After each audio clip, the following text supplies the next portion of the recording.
শ্যামলী ইসলাম আপনাদেরকে আমন্ত্রণ জানাচ্ছি এসটিভির নিউজ আপডেটে। চাকরি শেষে আর প্রচলিত পেনশন পাবেন না সরকারি চাকরিজীবীরা। এমন নিয়ম রেখে আজ থেকে চালু হয়েছে নতুন পেনশন স্কিম প্রত্যয়। এই সিদ্ধান্তে বিরোধিতা করেছেন ঢাকা বিশ্ববিদ্যালয় সহ দেশের সব পাবলিক বিশ্ববিদ্যালয়ের শিক্ষকরা।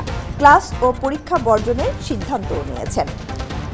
ভারতের ঝাড়খণ্ডের গোড্ডায় নির্মিত আদানি গ্রুপের কয়লাভিত্তিক বিদ্যুৎ কেন্দ্রের একটি ইউনিট থেকে আবারও বিদ্যুৎ সরবরাহ শুরু হয়েছে। সকাল 10টার দিকে 510 মেগাওয়াট বিদ্যুৎ উৎপাদিত হয় এবং বেলা 11টার দিকে তা বেড়ে 702 মেগাওয়াটে পৌঁছায়।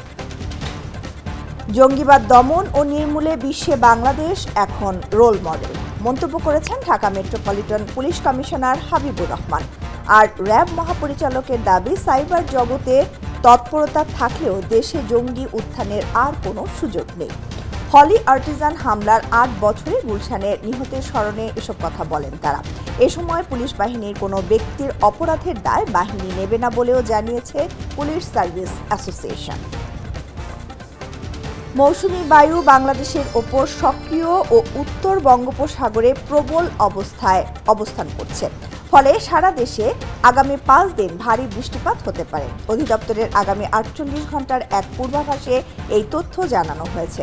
বাড়ছে উত্তরাঞ্চলের নদ নদীর পানি। 24 ঘন্টায় সুরমা নদীর পানি 60 সেন্টিমিটার ও জাদুকাটা নদীর পানি বেড়েছে 31 সেন্টিমিটারের উপরে। ভারী বর্ষণে খাগড়াছড়ি রাঙ্গামাটি সড়ক তলিয়ে যাওয়ায় যানবাহন চলাচল বন্ধ রয়েছে। এতে বিপাকে পড়েছেন সড়ক ব্যবহারকারীরা।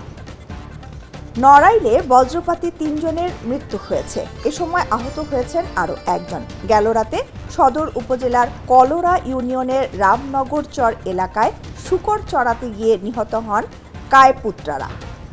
দর্শক, এবার থাকছে দেশের বাইরের খবর।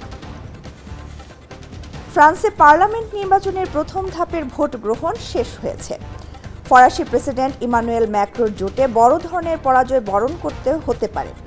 ভোট পরবর্তী বুথ ফেরত জরিপে এমন তথ্যই উঠে এসেছে। এবারের ভোটে বিশাল ব্যবধানে এগিয়ে আছে কট্টর ডানপন্থী দল ন্যাশনাল র্যালি RN।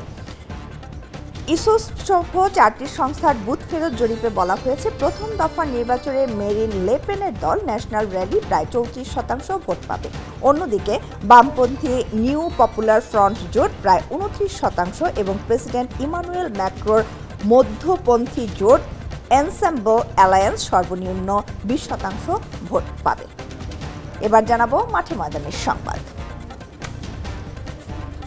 টি-20 বিশ্বকাপ জয়ের পর ক্রিকেটের সংক্ষিপ্ত এই ফরম্যাটকে বিদায় জানিয়েছেন বিরাট কোহলি ও রোহিত শর্মা। এবার দুই সতীর্থের দেখানো পথেই হাঁটলেন রবীন্দ্র জাদেজা। আন্তর্জাতিক টি-20 থেকে অবসর নিলেন ভারতের তারকা অলরাউন্ডাররা। ইনস্টাগ্রামে নিজের অবসরের সিদ্ধান্ত জানিয়েছেন জাদেজা। শেষ করছি নিউজ আপডেট। এসটিভির সবশেষ সংবাদ জানতে ভিজিট করুন www.sctv.tv। এতক্ষণ সঙ্গে থাকার জন্য ধন্যবাদ সবাইকে।